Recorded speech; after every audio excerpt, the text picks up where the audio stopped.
Welcome to my channel. आज मी बनवणार आहे खमंग ढोकळा। बेसन पीठ,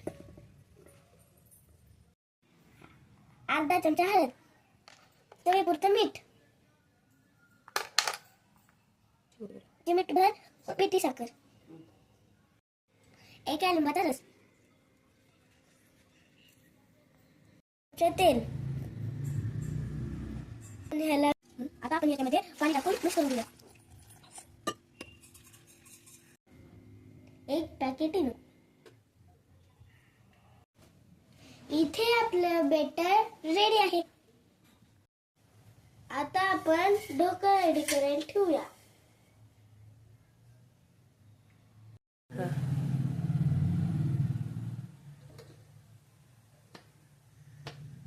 ढोकळ्यावर टाकण्यासाठी आपण फोडणी तयार करून घेऊ।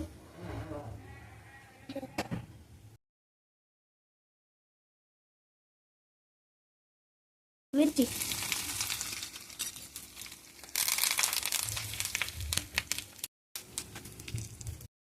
थोडीशी साखर।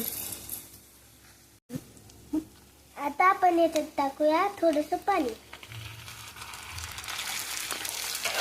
आता आपण ह्याला आपला ढोकळा तयार आहे। आता आपण ह्याच्यावर फोडणी टाकून घेऊया।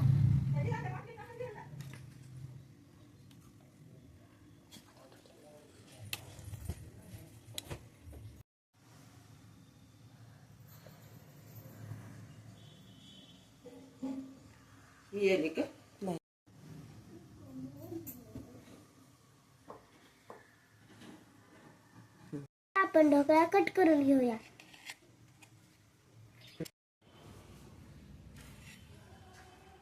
खाण्यासाठी तयार आहे खमंग ढोकळा।